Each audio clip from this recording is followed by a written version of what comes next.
This show is brought to you by Audible. Audible is the world's leading provider of audiobooks with over 150,000 titles to choose from.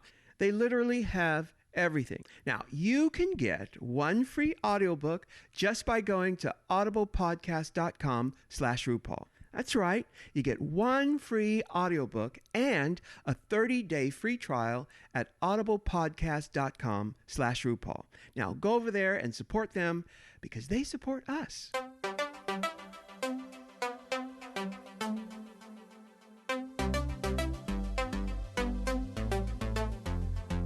Hello, this is RuPaul and Michelle Visage, and this is What's the Tea? Our funny, fabulous podcast that we had to do. We had to do this. And informative. It's informative. You will get takeaway. You will get life advice. Plus, you'll be entertained by our wackiness. Our witty banter. We've been friends. She been my friend. First she was my play cousin. Dad, I was a friend. We've been friends for a long time, 20 plus years. And through those years, I think we've experienced a lot up and down and around. And I think that there's a lot of knowledge here between the both of our heads to kind of give out to everybody. And we want you to be let in on our friendship. Yeah, well, obviously we're entertained by it. But, when in between breaks on the TV show RuPaul's Drag Race, we're talking and we have guest stars who are on it. And they're fascinated by our banter because, we finish each other's sentences and we're just we're those kids. Yeah. So that's why we're doing the podcast, and I'm sure you will enjoy it. So keep joining us every other week, and I'm sure you'll be entertained and just happy. Yeah, you can take it home. You can share it with your friends. Tell everybody about it. But one thing is for sure, you will not be bored. That's right. You'll love it. You'll be in on it. And thank you so much for joining us. And don't forget to subscribe on iTunes. It's easy. Push the button. Yeah.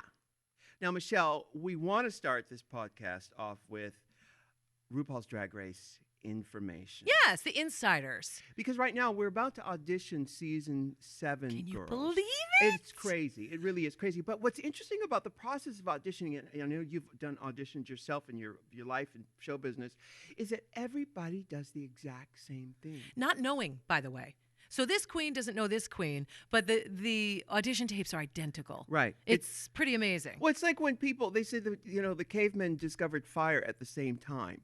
It's that sort of, is it what they call it? Serendipitous, so and so. Let's go with that. But every queen ends up doing an audition that they think I want them to do rather than doing themselves. And then they come to me and they say, can you help me? What do you think, I should do for this audition tape? So instead of me, because what they don't understand, and kids hear this now, I have nothing, literally zero. Yes, Ru is my best friend and I have his ear, but I do not have anything to do with the audition process. So what I tell the kids is, do what they tell you to do. Right. But the most important thing, and tell me if I'm wrong with any of this, tell me if I'm giving ill advice, the most important thing they can do is be true to who they are. Yes. And make that come out in their video and show us that you're human. Right. Because what people don't understand is that the show and the cast is an ensemble, and certain people are doing almost the same energy. And if one person does that exact same energy better than the other, you're gonna go with that. We're going to go with that one. But the truth is, some people have a certain energy to them that may not be good for this season, but will be better for next season. And you do remember. And I will remember, because Alaska, she auditioned 5 times. 5 times. Every single one. And if you look at the casting special, you can find it on, if it's not on Logo, it's on YouTube, it's somewhere. Right. You can find it. You will see Baby Alaska in the casting special that you did. You can't even see her in there. She is nowhere near the monster that she's created for season 5. Seriously. In fact, what's funny about that is because she couldn't have done the show before Sharon Needles. And I got to tell you why. Sharon Needles is doing what we call gender F word. Right. Obviously we can cuss on this thing, but I'm not going to. It's always a lady. Always a lady. It's called gender F word. Right. And that's a genre of drag that is as old as Methuselah. But we felt on the show that it wasn't time to introduce the public to it until we eased them into mainstream drag. Exactly. Yeah. Right. So by the time Sharon Needles came along, which was season 4. Season 4. She was such a personality. Grandma.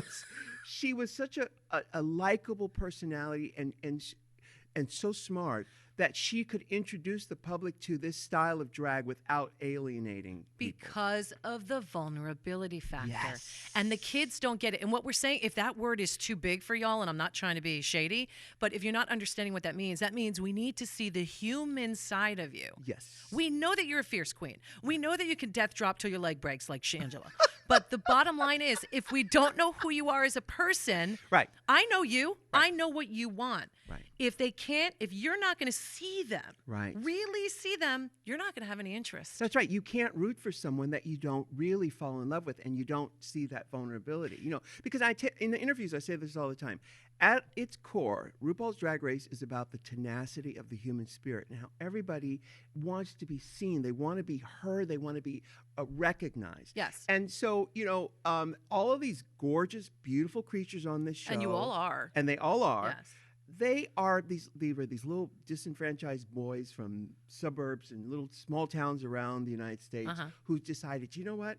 I'm going to do my thing no matter what. I'm going to be who I am in a masculine dominated culture. I'm going to work with the feminine. I'm going to do it. And do it. And do it well. Yeah. So, that's what the show's about. So if the people in the auditions can't show that vulnerability, or they're copying or trying to be something that they think I want from them, It's not it true. doesn't read. Yeah, It's no. not true. And the funny thing is they don't get that, and it's a very big concept. So I understand why they don't get it. But I will tell you guys a little story. Rue and I went to lunch one time at one of our favorite cheat meal restaurants called Moe's in Burbank. Oh, I love Moe's. Yes, we love their It's pasta. next to Bob's Big Boy down in Toluca Lake. And if you go, you get the pesto farfalla. It's the farfalla. It's the pesto. I get it with chicken. It's a bow tie chicken. It's a bow tie pasta with chicken. And sun-dried tomatoes. Sun-dried tomatoes. And Parmesan toast. And Parmesan toast. Oh, my God. The Parmesan toast is so delicious. My mouth is watering right now. We get extra Parmesan toast, but don't tell anybody. Don't tell anybody. It's obvious in my tits this season. With that said, we had a waiter once, and I don't know if you remember this moment, but we were sitting there, and I was amazed because the server came over and was just so harried and in a rush, and the place wasn't that crowded, but Rue and I were having our moment, as we always do. When we don't see each other every day, you guys, but when we do, to me, it's glorious every time we're together. I leave always feeling refreshed, always, honest to God. I think in the 20-something years we've been friends, we had our situation once because of a misunderstanding, but like friends and true soulmates will always have that love, and that's the connection that we share. So we sit down, we have lunch, and I'm there with my buddy, and the server comes over and doesn't look Rue in the eyes. And Rue's like, okay, no. Can you start all over? But this time, can you look at me? Because I want you to hear what I'm saying. And I can't remember if it was a girl or a guy, but they were like, I got to go take, and Rue's like, no, stop. Just look at me. Yeah. That's what Rue is looking for. Rue is looking for that inner connection that is not going to come from you standing there holding up dresses from your closet. Right. He wants to see you become this character. Yes. He wants to see who you are. And when you're in boy stuff, be your boy. Right. Don't be this fake persona that you think, I'm telling you, he's going to see right through it. This is my message to you. He's going to see through that bullshit. He doesn't fall for it. He's an evolved person. He walked in your shoes. That's why I feel like he's at this moment in time. Well, it's funny you say that because everybody doesn't believe that they're good enough as they are. And, it takes a long time on this planet. I don't. I Well, get it. it takes a long time through lots of therapy and lots of life coaching for people to realize that you are good enough as you are. Now, yes, the criteria for the show is one thing. You have to be able to, jump through all these hoops. Yes, and we get that, yeah. But in terms of who you are as a person, you really are perfect.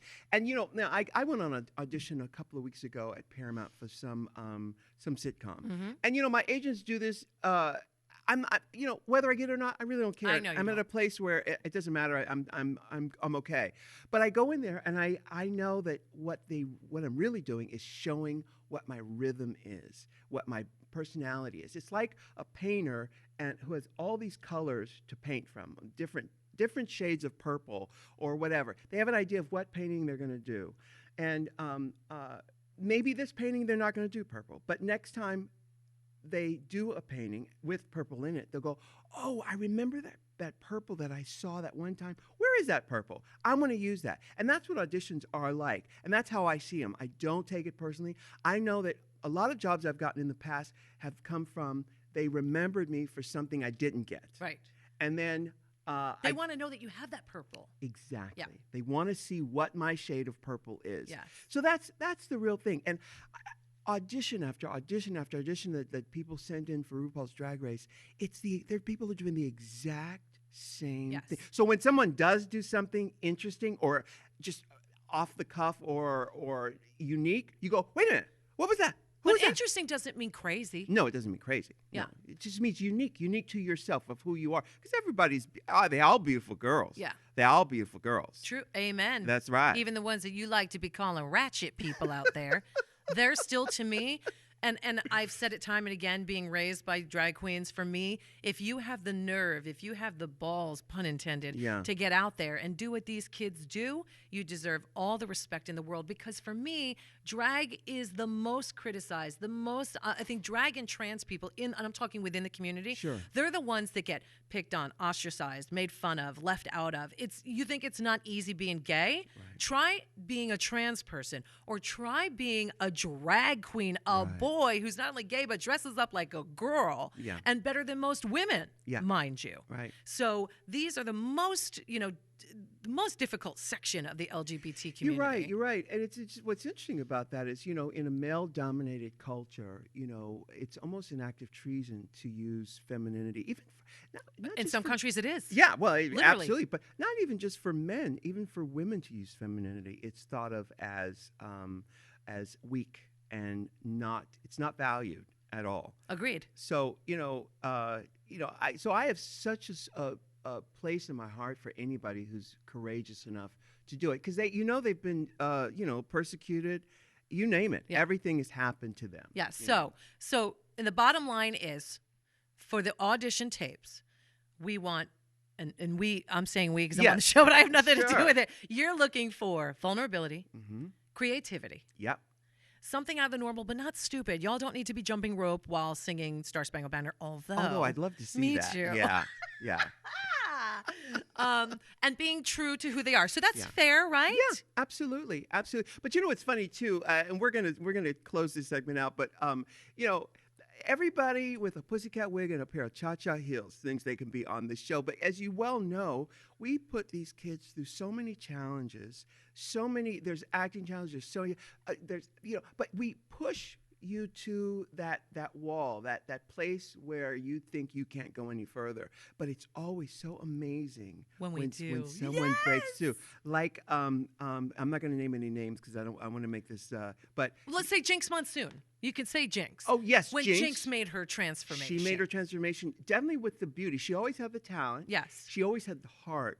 But in how she understood what the criticism was about her makeup. Yes. A lot of kids come to the show with club makeup, which works great with a strobe light. Yes. But with a television camera in your face, It's a whole different game. it's a honey. whole different game. And we are, and me, I can say me in particular, since I'm the harshest judge, and it's not that I or we are trying to change who you are. Not at all. We want you to be the best you that you could be. Right. That's what it is. So when you leave RuPaul's Drag Race, win or lose, you have expanded your repertoire, and you're not just doing Janet Jackson in the nightclub for the next 30 Right. years, because those gigs are going to dry up. Yeah. You expanding your repertoire and your horizon and your looks and just reaching out and doing stuff that you're so uncomfortable with doing. Do you think it's easy for me to sit there with my boobs out and have big hair? No, it's not. I have to push myself every week because I'm sitting next to the most gorgeous monster on the face of the earth. I'm a shy, turtleneck wearing, long skirt having woman who goes to church not only on Sundays but every day. That's the truth of the matter. So we encourage you to give it all you've got, and don't be afraid. Ru is not ever going to think anything negative of you. Give it all you got. Give it all you got. And he watches every single last one of those tapes. I love it. Yeah. I love it. What's interesting too about what's after the girls leave the show and they see themselves on the show, because it takes months to edit it together, and they get to watch along with the rest of the world. They get to see those places where they are stuck or where they can't move beyond, and even if they don't move beyond in the context of the show. They definitely do it later. Now, you go on Yeah. tour with them. Yes. You're on the Battle of the Seasons Yes. tour with them all the time. Do you see the growth on the road post-show? I see the growth almost immediately, and I'll use one queen in particular, Serena Chacha, who went home very early season 5. She was on the tour? She was not on the tour, but when I'm out and about and we do local gigs, like if we're in Florida, I see her performing. I go watch whoever I can when I can stay awake, Right. and then I go out to the clubs and watch them. She has evolved so much from this soft sculpture Pinocchio child that she was on the show, and she comes up and she's proud of what she's doing. And I tell her, girl, if I see you kick them shoes off, they're going to be a problem, you know? Yes. But they get it, and they do grow. Out on the tour, I see things, and you came, so you saw it. I am so literally blown away by the talent, because when we do watch the show, even me, because I don't know, you know a lot more, it's your show. You're back there with the kids in the workroom. I'm not. I only see I'm there to judge, and that's the main stage challenge. So I don't know anything about them. I don't know anything about their personalities or what the talents they have. And quite honestly, it's an hour show. Right. There's a lot to fit in with 14 queens, so guess what? We're not going to see all the talents these kids have. So when I'm out there on the road with them, Battle of the Seasons tour, or even just doing club gigs, I am blown away consistently by the amount of talent that some of these kids have. But now, do they display the talent that they didn't display on the show itself? Correct. Do they evolve even more? I think they show little snippets of it Sure. on the show, but you don't really get it because you're like, oh, Ivy can walk on stilts. Right. But then when you see Ivy Winters do her gig on stage, eating fire, juggling stuff, walking on stilts, it's like, oh my God, she's really a circus act. Or, you see Jinx Monsoon perform something from Barber of Seville. Right. Stephen Sondheim, you know what I'm saying? Yeah. That musical, it's like it blows your mind. Well, it blows your mind. Well, it's funny. I want to start the Sweeney next... Todd, sorry. Sweeney Todd. I want to start the next segment, which is a segue into because talking about having people around you who can point you in the right direction, people you can trust, because that's what we're talking about. We're talking about Drag Race, and what the judge's role on the show is to say, look, I'm seeing this, but you're doing this, and I see the potential you have here, but I think you could probably push this further. That's the judge's role. Yeah, and it's not mean. It's not mean. But I'm going to talk about that in a career. You've been in show business your whole life. I want to talk about having people in your corner who can say, a little to the left, a little to the right. Okay, so when we come back, that's what we're going to talk about, how to surround yourself with the right people to further your career. Yeah, not just your career, but even your life. Look, everything in life. Life. Having your committee of people who you can trust. Your posse. Let's do that. Okay. This episode is brought to you by Squarespace. They're the all-in-one platform that makes it easy and fast to create your own professional website or online portfolio. Now, I used Squarespace to make my website, and you should too. Just look at my RuPaulPodcast.com. It took 2 hours to make and looks better than if I had paid a website designer. Get a free trial with no credit card required just by going on squarespace.com. Now, when you're blown away and ready to confirm a plan, just use the offer code RU to get 10% off. That's squarespace.com. SQUARESPACE.com. Offer code RU. R-U. Now, by supporting Squarespace, you keep our podcast free. So go to Squarespace. Support us. We are back with What's the Tea with Ru and Michelle. What's the tea? What's the tea, girl? Yeah, people always want to know what that means. That's an old, the gay children came up with that term. The tea means the truth. Correct. It is the truth. And so, when someone says, girl, what's the tea on him? That's what it's an abbreviation of Give truth. us the tea. Give us Yes. the truth. And Yes. of course, on our show, the kids say, no tea, no shade. Right. So it's like saying, okay, I'm going to tell you the truth, but I don't mean this to harm you or any. I'm not trying to be evil. Which they are. Yes. At the same time. I love no tea, no shade, but at the same time, all tea, all shade. Right. Which, of course, the kids out in the clubs have changed to No T-cell, no shade. Oh! Which I know that you'd appreciate. Well, that's Lady Bunny who started Yes, that. I'm sure it yes, was. yes. Yes. Well, no, that's the thing about gay culture is that it's irreverent and it's all the places that you're told not to go. Because let me just break it down. Do it. Break it down, Let me girl. break it down for you. Because as a little gay boy, I wanted to. Wait a minute. Yeah, now it can be told. Wait a minute. Yes, I'm gay. You're gay? Oh my God, I'm so offended. I'm going home. Where's Michelle Bachman? Well, I don't want to compromise your Christianity or anything. That's been compromised a long time ago, along with some other things. Well, I've heard. I've read it on the interweb. Oh, that was a bathroom stall. Yeah. Anyway, I as a little boy, I wanted to fit in. I thought, okay, I'm smart. I can figure this out. I know how to. So I studied culture. I studied society and what everybody else was doing. And after I gathered the information, I realized I don't want to fit into that at all. Oh, no. It's a hoax. It's a sham. It's nothing I want to be involved with at all.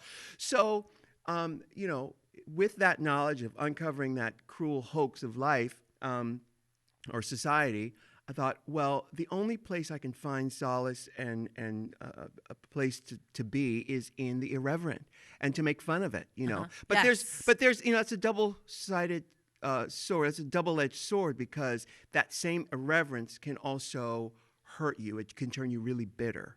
But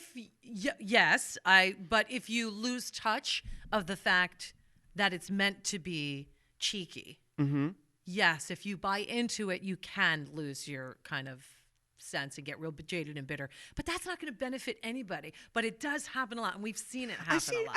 I see it happen more often than not. We come from the New York scene, and everybody moved to New York in those days, and probably still today, to move there to become a big star. Yeah. In my I'm older than Michelle, but my era, we grew up with looking at Interview magazine and the Warhol experience, where all these kids who come from small towns from all over to move to New York, change their name, create a persona, and become a Andy Warhol star. Right. And that template lasted for many, many years. Right. So, a lot of them who are ultra smart, ultra sensitive, some didn't make it. Right. Most don't make it. Right. Make it in terms of, big superstardom or even just above. But that's in general. That's not just gay kids. That's just showbiz in general. You're absolutely right. 98% of the people are not going to make it. But so the thing is, how does one not become bitter? How does one level that off or balance it off with a spiritual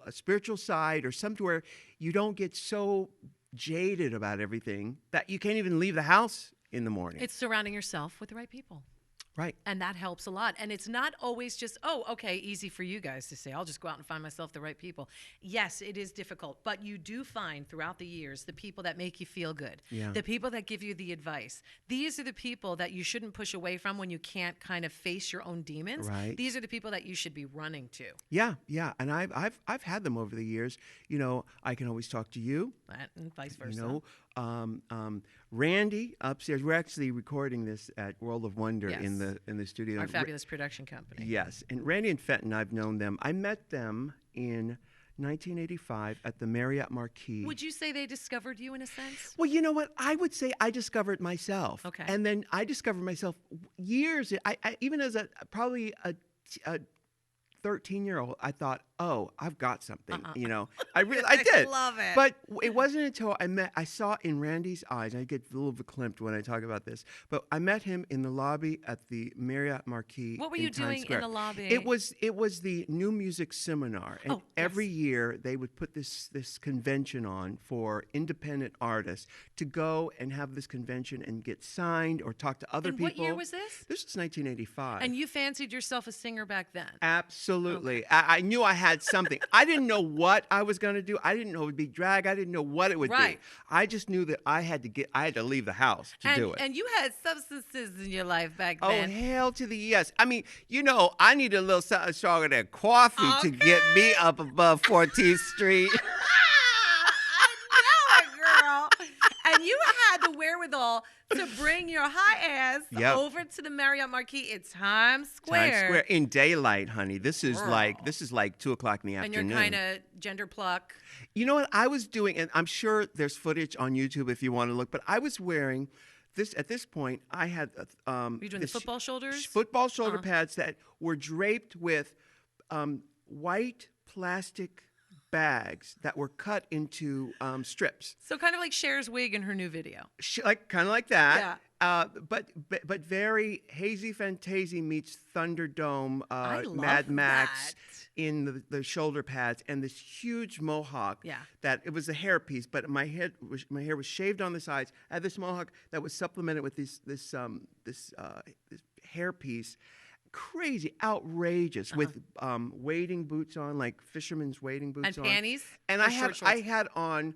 I didn't have on a jock strap, but I had on like a loincloth thing. It was daytime. It was right. it was day wear. That's your conservative look. Yes, but when I met Randy in that lot, I was introduced to him through Dick Richards, my Atlanta mentor, and I could see in Randy's eyes. I swear to you, Michelle, everything that's happened to me since in my career, all of the amazing breakthroughs in my career, I looked in his eyes. I could see that he saw this happening. So you saw your future in Randy's eyes. I saw my future in his eyes, and it was the first time I looked at somebody in their eyes and I could see that they saw what I already knew. It's crazy. I could see it. So, this MF, I've been working. Actually, the next year they produced an album for me called Star Booty, the first Star Booty album. original. The original Star Booty. I went and did another Star Booty album years later, Yes. like 05 or something.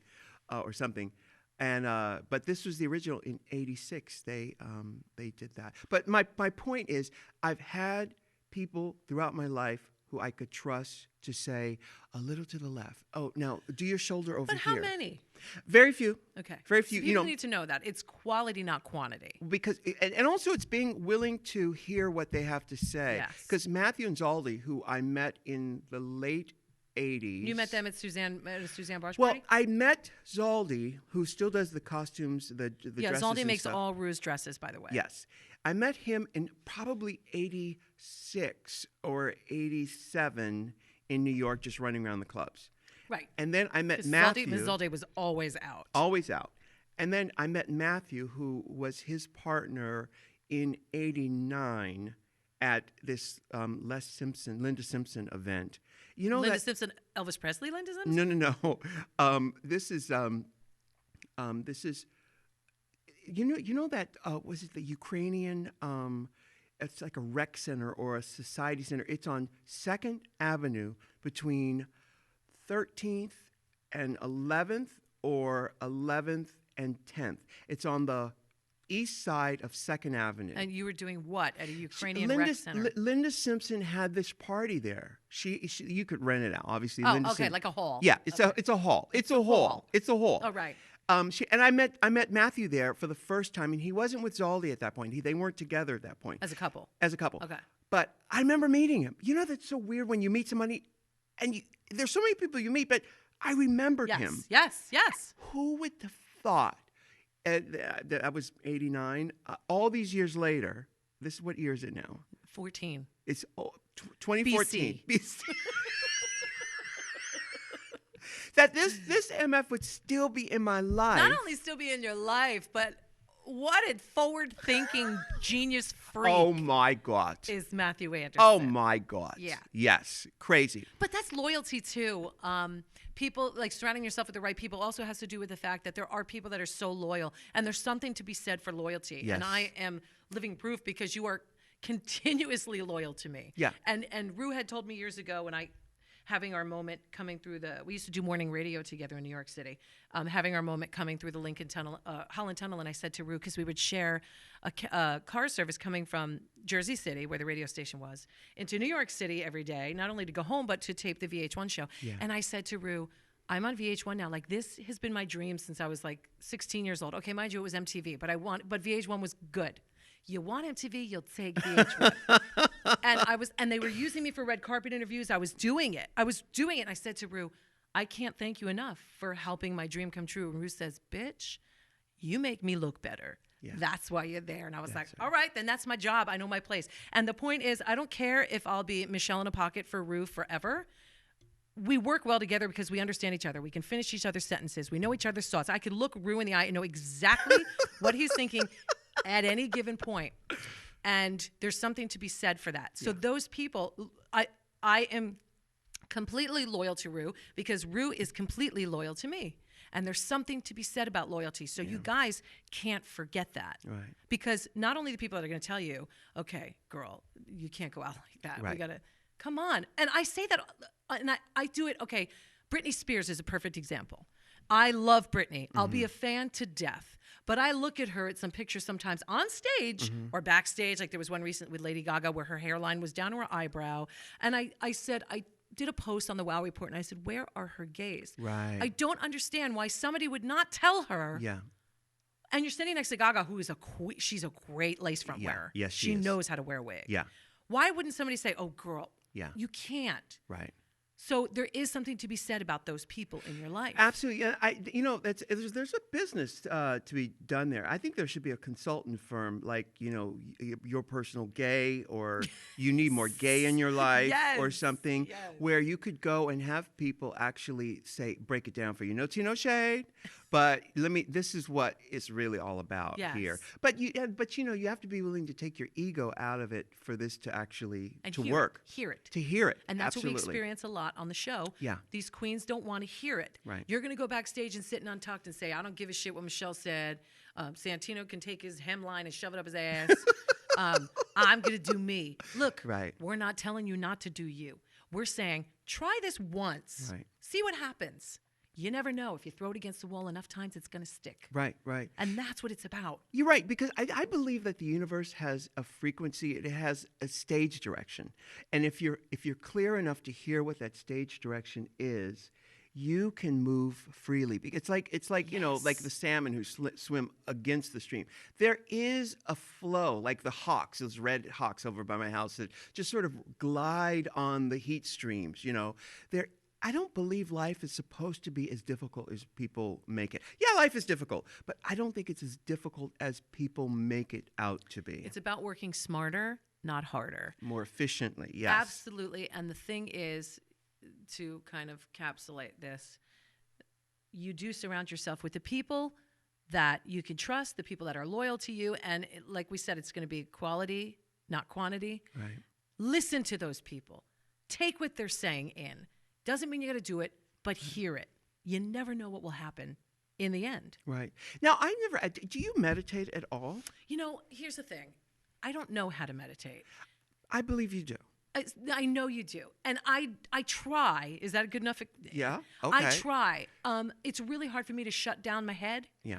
How is your head? Well, I haven't had any complaints. And I don't want to shut down head anytime soon. No. It's very difficult for me, Virgo, type A, anxiety, freak job, and I know you can relate to this with kids and a husband and a house and where's the next dollar coming from? Where's the next job? We all think this way. And for me, I do my very best every night. And I know I should do it in the mornings too, to just sit and be still. And maybe we can talk about how you do that, and letting the things come in and then go out. Let's do that. All right. So let's have a little pause here, and then we'll do that in the next segment. Let's talk a moment about Squarespace. Now, as Michelle and I were saying, life is not as hard as people think it is. Sometimes it's simply about working smarter, not harder. That's why I use Squarespace. Now, when I used to think about making a website, the first thing that came to mind was paying some guy thousands of dollars for some convoluted website that was hard to follow and navigate. And also, when you have a schedule like mine, ain't nobody got time to be learning HTML or CSS or JavaScript. That's when I heard about Squarespace. With Squarespace, I was able to build a beautiful website that serves all of my needs. You can even create an online store where you can sell your merchandise and do it all within a matter of hours. Squarespace is incredibly easy to use. It has tons of gorgeous layouts and has a support team available 24/7, converts beautifully on mobile devices, and even has built-in tools to help with search engine optimization on Google. It's so easy to use that even the most computer illiterate people can create their dream site by using drag and drop tools. Now look, if you can use Facebook, you can build a Squarespace website. Their plans start at only $8 a month and come with a free domain name when you sign up for a year. $8 a month. So you get a free trial with no credit card required just by going to squarespace.com. Now, when you're blown away and ready to confirm your plan, use the offer code RU to get 10% off. You'll be getting a great deal by supporting the podcast and helping to keep it free to you. That's squarespace.com, offer code RU. Thank you for supporting us by supporting them. All right, so we talked a little bit about meditation. Now, I believe that because of movies and television, we think that meditation is akin to levitation, where I would like to be able to levitate. But I think we all have this idea that it's something that it's not. Right. It's actually quieting down your brain. It's actually even not that big. Your brain doesn't have to quiet down. You have to become the consciousness. You have to be conscious of your consciousness. I know. See, we have our language, our words don't address this thing because it's sort of like jacking the system or breaking the code of the way our brains think. Because I tweeted this. This is an Eckhart Tolle thing this morning. I tweeted realizing that you're not your thoughts and your emotions, but you are the consciousness of those things. Okay. So for regular people who don't know who Eckhart Tolle is, Right. or don't subscribe to that, or don't even get it, how do you break it down? Because for me, I was always taught in yoga class, whatever, trying to meditate is literally, you can start with 30 seconds of just trying to shut everything down. Every time a thought comes, like you have to answer the phone. You have to go to the grocery store. Yeah, let it go and let it leave. Yeah. Let it go and let it leave. So what do you say is an easier way rather than, because what happens is my thoughts become completely contaminated with, Right. I have to shut my brain down. I have to shut my brain down. Yeah. And that's working against. No, it's right? not shutting your brain down. It's the awareness of your brain doing the thing. You know what? Someone said this years ago to me. It's like watching a river stream just go. You're sitting on the banks of a river and you're watching the water just flow by. Your thoughts. I think there's a song there. Yeah, by I think Otis so. Redding. Yeah, I think so too. Your thoughts is the water going by, Right. and you, the real you, is the one sitting on the bank just watching the thoughts, and the thoughts don't stop. But you are the consciousness that's just watching it. That it's as simple as that. And in that process of doing that, what happens is you build up sort of musculature of that consciousness, being aware of those thoughts. And it's that separation of the thoughts and emotions separated from the consciousness of it is what the process of meditation And is. so how does one do that? We sit down in a quiet room, sitting up, yeah? Mhm. Yeah, Preferably? it's best to sit up with your back not leaning against something, because then you are conscious, because otherwise you'll fall asleep. Hello. You know. So you're sitting there with your legs crossed, crisscross They don't have to applesauce. be crossed. But it's very yogi that way. Well, I mean, if you're doing a photo session, you might want to do that. But you don't have to cross your. If you are sitting up in a chair and just your back erect, yes, erect. Work. You can close your eyes and breathe. If you just focus on your breathing, the thoughts are going to come. The thoughts will come, and that's just all right. let 'em go. But it's just like watching that water go. But you, the real you, is the consciousness of those thoughts. And that's what you want to align yourself with. And that's where the magic happens. So what's the consciousness of those thoughts? What do you mean? That consciousness is you are not your feelings. Your feelings are a result of your history, of your past, of your old wounds, of things that mom and dad taught. Those are all. That's sort of like your computer program. But the real you is a consciousness that transcends all of that. So do you have mantras that you repeat when you meditate? Not really. Honestly, the only mantra is even if I just focus on my breathing, or this is another trick, is to go, I, I'm going to try to guess what my next thought is. Now, And you can't guess it. You can't get, because it shuts the system down. Yeah. It's a way to override the system in a way where it goes, huh, what was that? Yeah. You know, and that space, even that moment when I said, I'm going to think of what my next thought is, that space right there, It's pressure. that's the meditation. Okay. So how long do you meditate for? You personally? Personally, I'll do 15 minutes. In the morning and at night, or just I'll do it once? in the morning. I do it in the To morning. start your day. Start my day. I'll just quiet it. The voices in my head, they don't stop. They Right. continue on. Right. But what happens is I'm fortifying, I'm nourishing this other consciousness. That's the one, that's where the magic happens. When do you think this changed for you? Because now, mind you, I've known you since 1986 when I moved to New York City and started going to nightlife. Might have been 87, but it was those days, and we were both very different people back then. Yeah. And I think the first thing that you ever gave to me that started your string of consciousness or kind of evolution, evolving into this spiritual being that you are today, was when you gave me, I went through a really bad breakup, and you gave me Marianne Williamson's A Return to Love. Yes. And you said, this book really changed everything for me. Yeah. And I read it, and I left it feeling like this book is right on. It explains not just my heart being broken by this relationship, but all of my other relationships, what they meant. And not just with men, you know, with friends, with who. Parents, it explains so much. And that was my moment of, oh, look at Rue getting all, you know, spiritual on me. Yeah. So I feel like that was the beginning. But what drives you to evolve? Was there something that you said, all right, enough?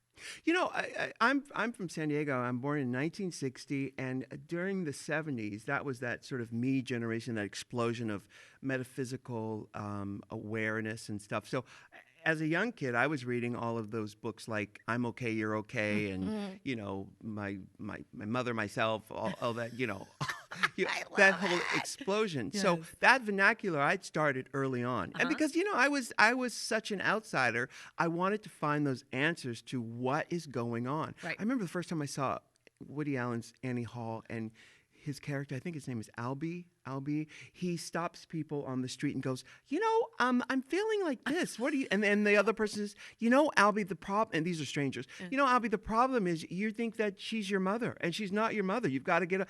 And that sort of dialogue, that open dialogue, I always wanted that with people. I always was looking for my tribe of people who thought the way I did. I never felt like other people were onto the hoax, the matrix, that I felt like I was, that the anesthesia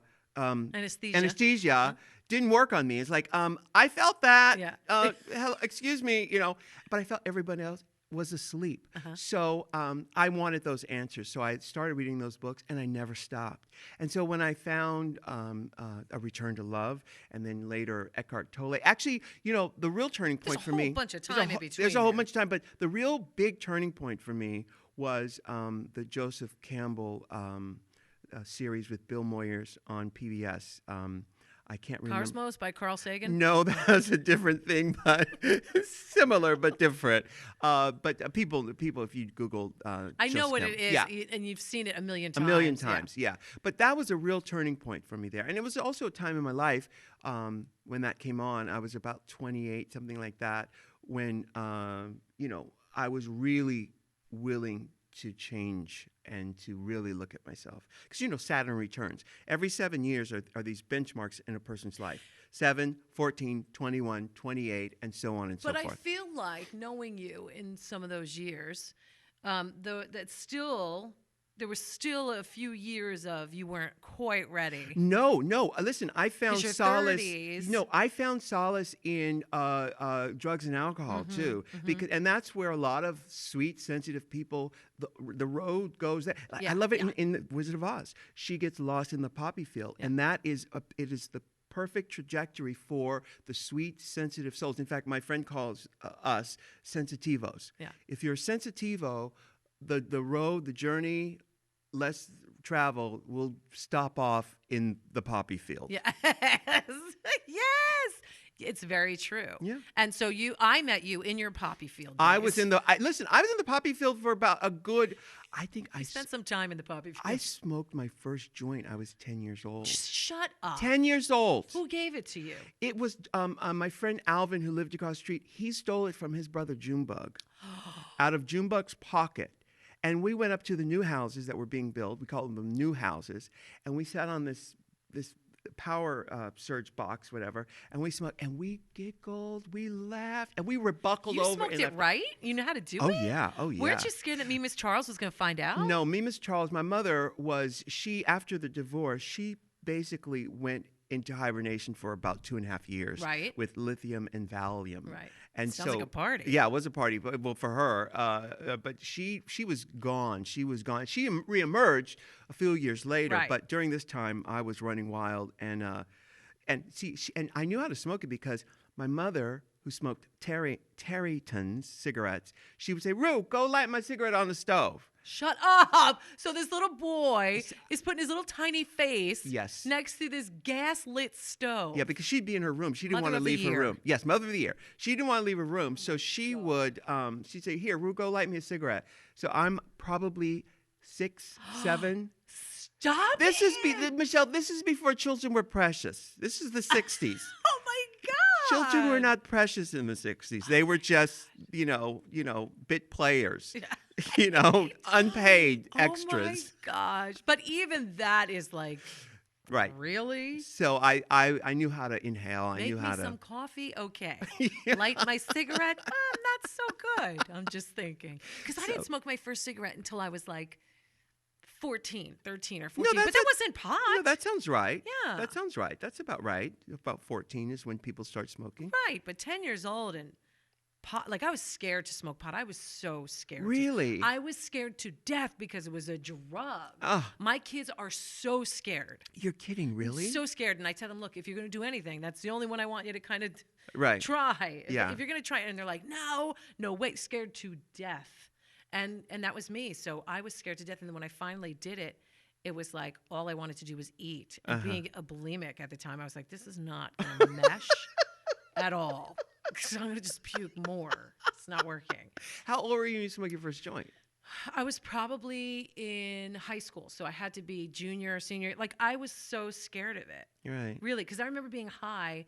I was a pom-pom girl. And I remember being on the field and the pom-poms were sitting on my lap. And I had done the show. My shoe flew off in the middle of the show.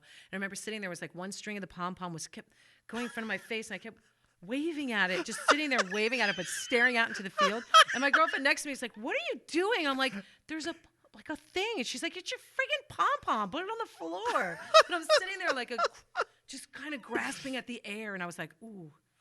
And then all I wanted were Bavarian cream-filled donuts. That's oh, my all God. I That wanted. sounds like an after-school special. It's true. Yeah. Starring Scott Baio and me and my pom-poms. My big fat blunt. Yeah. Yeah, I had no problem with all that So stuff. how long did you spend in the poppy field? I was in the poppy field for 29 years. And what? Yeah, 29 years. And what made you finally go, enough is enough, Donna Summers? With an S. You know what? Actually, 20 years into it, I knew the jig was up, and I wasn't having any more fun with it. It wasn't interesting or exciting. But I did it because I didn't have another way to process my feelings. Gotcha. That's what this is really about. When people use drugs or any addiction, it's because the addiction is a symptom of a much deeper problem. Absolutely. It's a deeper issue. And that deeper issue, in my case, had to do with not being able to process my feelings. Right. I didn't know what to do. I had all these feelings. I didn't know what to do. I didn't have anybody to turn to. Luckily, I probably around 21, I found my tribe of people. I found the people who thought the way I did, outside the box, thought things that were funny. Before that, my only sanctuary was television. Right. And it was like Monty Python on PBS. Amazing. I mean, if you're going to watch something. Yes. You better watch Monty Python. It was so weird to find. I was trippy. Trippy, Yeah. and it was exactly the way I think. Yeah. It's like, oh my God, I found my people. Yeah. And this is probably about 1971, 72 on PBS. And then, I was still watching Sesame Street. well, and that's kind of subversive. And I have a problem with the fact that all these parent league people today with their anti-watching TV, because TV was my teacher. Oh, yeah. If it weren't for TV, I wouldn't be half the person that I am today. Yeah. And I stand by that statement. I'm a mother and I do limit my kids' TV watching, but they are definitely, like Madonna doesn't have TVs in her house. TV made me who I am. Right. I'm not kidding. I agree. I feel the same way. I feel the exact same way. I read books. Of I watched course. TV. I was not good in school. Because that was a focus thing, though. That was simply a Probably. focus thing. They're boring as hell. Not all teachers. When you meet a good teacher, it's amazing how it clicks. And being a mother of two, I can tell you when they have a good teacher. I have one of my older daughter's teacher. The teacher refuses to teach them because they're too noisy and they're too out of control. And I had to go to the principal and say, your teacher has told my daughter, I'm not teaching you all today because of your behavior. The class or your daughter The specifically? entire class. My daughter's actually very well behaved, believe it or not. Yeah. And she said the kids are just so loud and obnoxious that she just says, I'm not teaching you today, so What a do whatever you want. diva. What Can a you diva. imagine? Wow. So enough parents complained, and it was like, this is a big, big problem, and I'm not going to get too serious about it. But the point is, if you have exciting teachers and teachers that teach like they do on Electric Company at Sesame Street and Between the Lions, kids are going to learn, and they're going to want to learn, and they're going to get excited about it. Between the Lions? That's another PBS show, like when kids were young and they learned about reading and Yeah. reading Rainbow with LeVar Burton. Whatever it is, if you make it exciting, the kids are going to learn. Sure. And I've learned that all along. So for parents to get out there and say TV ruins kids' minds is a bunch of crap. Yeah. Because it doesn't. It could be the best teacher. It's up to you to decide. You're not going to put them in front of friggin' CSI. But, there are good shows out there you can learn from. I agree. So it's fantastic. There you have it. Yes. That's our lesson. Get out of the poppy field, surround yourself with good people, and watch Between the Lions. When discussing education, the new hotbed issue is understanding the way that we as individuals most efficiently process information and then fall in love with learning. Personally, I found it easier for me to remember things I hear. That's why I'm a big proponent of audiobooks, and I'm a member of Audible. Audible is the world's leading provider of audiobooks with over 150,000 titles on their site. That includes some of my favorites, such as Eckhart Tolle's A New Earth and A Power of Now. It has everything. You can even listen to your favorite audiobook on any device, including your computer, tablet, Android, or iPhone. What's also great about Audible is they have a new technology called WhisperSync that lets you switch devices and save your bookmarks. You can even switch between reading your Kindle and listening to an audiobook without losing your place. Audible is so friendly that even if you order a title from them and decide early on that it's not for you, you can call them up and tell them swap it out for another book, free of charge. For a free audiobook and a 30-day free trial, go to audiblepodcast.com/RuPaul. That's audiblepodcast.com/RuPaul. Now, by signing up for Audible, you'll be saving money and helping to keep this podcast free. Thanks again to Audible. All right, so I see you're putting your nails on with super glue. Is there a certain type of super glue that you use? Well, I'm not putting my nails on. It lifted because my one nail, I keep nails 24/7. Yes. I started doing it when I was like... You know what I'm thinking of? I'm thinking of the cover. Don't do it! I'm thinking of the cover of the album. Michelle was in a group called Soul System. Yes. And they sang a song on the Bodyguard soundtrack. Correct. And the single for it, which is it's going to be a lovely day. Lovely day. Is the nape of Michelle's back with her hands like at the top of her buns. Yes. And she's got these dragon nails on. Yes. Like you see the sisters? Yes. With the nails that curl around. Yes, I used to do nail shows. Yes. Wait a minute, you used to do nail shows? Yes, girl. It took me 6 years to grow. Those were my nails. It took me 6 years. Come on, those were your nails. My nails. Did you take those gelatin pills or something? I didn't take nothing. You just don't cut them. Yeah. You just keep getting them filled, They keep going, going. I cut mine back because I can't. That was crazy. How did you wipe your bum?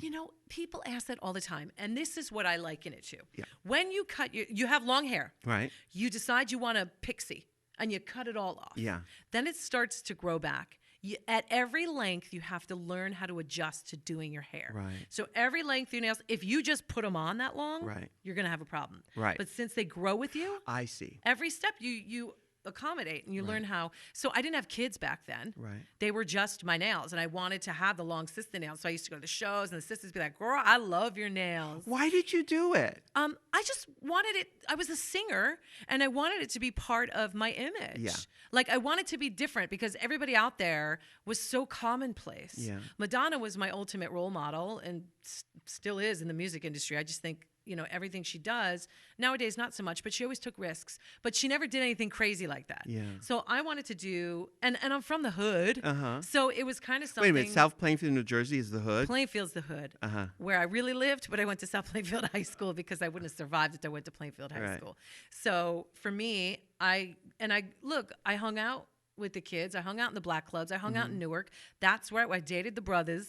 So I was always around the sisters, and they always had the nails. Right. To this day, wherever I go, if I'm at a store, it's always the sister that's like, "Girl, I like those nails." Ain't no stupid white girl walking up and being like, "Hi, where'd you get your nails done?" Right, because now you have sort of an action link. They're still very long. But for me, it's an active link. they're an yes. active link. Yes. Yeah. How long are those? They're probably from tip to probably about a little over an inch. Yeah. From top to bottom, complete nail, not just the tip that comes over your finger. But for me, this is a good length, and this is what I have when I'm on the show also. And normally I'll take the acrylics off and let my nail beds breathe because they do get really soft. For how long? How long? A couple months, Yeah. but only when we're not shooting. But the thing I is, don't think I've ever seen you without them. well, now we're on tour, so Right. I can't. When I take pictures, I can't have little nubbins. Right. Like I look like a tree frog. You I can have wear gloves. I don't have the cutest hands. So I do wear gloves, but I cut the tips off. Right. Just the tip. So I saw you. So I use crazy glue. I don't mess around with no nail glue. Yeah, no, because it's crazy glue stronger than nail glue. Yes. Okay. So I know that this nail is lifting bad, and I have an issue with the nail bed. So I know that I have to lock that nail down. I'm getting them done tomorrow. Right. So until I can get to them, I go everywhere with crazy glue. Right. Everywhere. Can't live without them. Yeah, yeah. And I fear for myself when I go to places like I'm going to Europe for 3 weeks in May. What's going to happen? Right, I'm going right. to have to trust somebody I don't know, and it never ends right. So you go everywhere with glue. You know there's a 12-step program for that. I don't care. I have no need to quit my addiction to crazy glue. I am fine. Don't judge me. Is there another company other than Crazy Glue? Are they just Yes. the gold standard? For me, look, and Queens as well. Like you'll see Queens. I don't know how they do this or why they still do it, but they crazy glue earrings to their ears. Yes, yes, You I've can seen always that. tell a drag queen that's a good thing. If you're wondering if anybody's a drag queen, look at their earlobes, Yeah. and they're shredded. Right. They're like cauliflower earlobes from crazy glue. Yeah. I'm not kidding. Well, those girls, they're wearing those really heavy, jeweled, Yes. and they're performing. They're Yes. showgirls, and they don't want the earrings to fall off. I feel like there's a better way. I think there's got to be a better way because a lot of their ears are pierced already, but a lot of those pageant earrings are not pierced earrings. No, they're usually because they're clipped. too heavy. They're too heavy. I have some of them that I can't even wear as earrings. I put them in my hair. Yeah. And use them for hair gems. I use them as the ornament for my car. Yes, actually, you actually can. yeah. She's not even exaggerating because and they're really heavy and they're gorgeous. Like the drag queens for jewels.com, they're gorgeous. Yeah. But so they crazy glue them, and they also do the nails because just like Ru said, they're doing all sorts of crazy antics and drag, and they're taking their money, and they don't Sure. want pop in somebody's face. Well, that's the interesting thing because, when you're doing drag or female impersonation, I've never called myself a female impersonator. I just do drag, But if you want an angle, if you want to cover all the bases, you're gonna shave your brows, you're gonna get your teeth bonded, you're gonna get your nails did, you're gonna do all of the things. And actually, living here in Hollywood is where we are right now. The Hollywood people are that way all the time. Yeah, and I feel like I've been doing drag since I was a little baby Sure. because of that. Yeah. Frosting my hair, lashes, Right. nails. And for me, the nails started because I used to bite them. Yeah. And I always wanted fabulous nails. So when I moved to New York City when I was 17 to go to college, I didn't have money, but my mother said, look, you can get a manicure, and try it once. And I got silk wraps. And I was like, oh, my nails are hard. You were addicted from I then on. couldn't stop. And they didn't do acrylics back then. And they did in Long Island. They did in Jersey. They didn't do it in New York City. Nobody Why not? did acrylics. Was it against the law? I don't think. No, I just don't know. I really don't know why, but nobody did it. Like all the Korean nail places, they didn't do it. So they just did silk wraps. So I used silk wraps. Even when I was in seduction, my nails were long. They were silk wraps. Do they still do silk wraps today? I'm sure they can. I'm sure you can get them done. But they've come so far with this gel crap, which Right. I'm still an acrylic girl. I'm from New Jersey. Yeah. I wear my nails long, square, and acrylic. Yeah. Don't try to convert me. It ain't happening. Have you done the pointy ones, the claws that I people did are it on season 4. They weren't quite stiletto. They're called almond. They're just a little bit of more of a round stiletto. Yeah. And my hands looked beautiful with them, but they just aren't me. Yeah. They just aren't me. So anybody out there that's a nail person, crazy, just straight up crazy glue. Don't mess with the gel. Right. Just go to straight up crazy glue, dollar store, $1 a thing. I think we have it's in my rider now, and people make fun of me because when I do the gigs, literally I have like a $9 rider. I just ask for Penta water or alkaline water. And everybody's like got alcohol and deli platters. And I'm like, I just want my alkaline water and crazy glue and Neutrogena makeup remover wipes. That's all I want. I'm a simple drag queen. It's really easy. And everybody's like, what's alkaline water? Where do I find alkaline water? I'm like, there's a Whole Foods or a health food store in every city. Yeah, Penta, right. Would you rather give me a bottle of vodka? Right, You know what I mean? Actually, they probably would. It would be a lot easier. Yeah. So, always do crazy glue. And Alaska said it best. She wrote a song called Nails, and she said, if you're not wearing nails, you're not doing drag. And I have to tell you, just polishing your nails, kids, will make a difference. Yeah. You don't have to wear claws. You don't have to be Alyssa Edwards. Right. You don't have to do all this. But Alyssa Edwards wears the... she wears dragons. Ah. You know, she likes to go... Yes. I'm doing her face right now. She likes to do all that madness. And she comes from my nail game every time she sees me. She loves it. She's dying to see what's on my hands, right? Yes. So you don't have to do that if that's not your character. Right. But a coat of nail polish... Alaska says even clear. I disagree. I'd like to see some sort of a color. Sure. It just completes the fantasy for me. You're right. You know, when I'm in drag, I do paint my nails. Yes, you do. I paint the nails. You have never worn nails. No, but you know, I did do some dragon nails for a record cover. That doesn't count, bitch. No, it doesn't. No, but we did. They were very long too. And then I remember one summer in Atlanta, I was hanging out with this girl named Kitten. Oh my God! What are you going back to, like 1924? Yeah. And we. I remember this one summer, me and Kitten wore nails. It was scandalous. Girl, you're reaching. You are reaching right now. It's true. Yeah. But I did it that one summer, and you it were was more fun. comfortable for you. Just you know not what? wear 'em. I got to tell you, even in my everyday life, I have got to have these things cut down. If I have a little bit of a nail, it drives me crazy. It drives me crazy. And I do. I get my nails done. I know put my you do, clear yeah. on. I do my thing. But I have to have those things cut down to nothing. If I have a little something on, it's all I can think about. You guys, it's the funniest when Rue comes, after she does the runway walk, she'll come to the judges panel, and her nails are always painted, but she'll always do it as she's running out the door going on the runway. Yes. So it's always like sticky marks and smudges. It's the last thing we do because we've been back there for hours, you know. Just talking. And we have a little food, and he'll do the hair on me, and we'll say, oh, you know, this hair works well with this thing. You know, 6 hours later, we're ready to make the walk down the runway. And then you're like, oh God, nails. And Natasha, who helps me out, she's painting the nails as I'm walking out. And it shows. But it doesn't show on the camera. Right. It doesn't show on camera. But when he sits down, I'm like, girl. It's like lollipop sticks stuck in them. There's even some dead animals. I think. It's so funny. It's like, but they look gorgeous on camera. All right. So now we're going to close this out. But I wanted you to know, what are the top 3 things people should know who want to start wearing acrylic nails or do the kinds of nails that you do? Are there things that you look out for when you're in another town and you, it's even a shop that does the nails? Are there no-nos? They don't have grade, like, you know, the restaurants have grade A, grade B, grade C. I'm sure they do. I just don't know about it. For me, my saving grace is Yelp. And I swear to God, I do everything with Yelp when it comes to nails and anything of the like, because I don't really trust anybody with my hair. So I'd rather put it in a bun and dye it myself. Sure. So for me, for nails, you get in those predicaments where it's an emergency and you got to get them done. Yelp is always your best friend. Download the app on your phone, on your iPad, whatever you've got, and Yelp a place. Put in nail art, put acrylic nails, whatever you need to do, wherever you are. For me, I do acrylics because it's the strongest, even stronger than gels for me. That's why I do acrylics. If you want to do them long, I suggest starting with them shorter and letting them grow with you so you get used to it. For drag queens, I say go long, go big, go home. Get some crazy glue, slap that shit on, and do a show. But some of the queens like Jinx and Detox and Vicky Vox, some queens wear them all the time. So you have to know what length works for you. If you're committing to acrylics, they're going to screw your nail beds up, and you have to know that it's a commitment. How often do you have them done? Every other week. Every other week? Yeah, every 2 weeks. And how much is, on average, how much Well, does I it go to cost? the Hood because those are the girls that do the acrylics the best. So I go in Reseda. Uh-huh. And when it's just a fill and I don't do any nail art, it's as cheap as $25. Right. But at the most, if I go crazy, it's like $45. Oh. But, you know, you go to S-Nail LA where like Kelly Osbourne and all the fancy rich people go, and I love me some Kelly, but they've got money, let's be honest.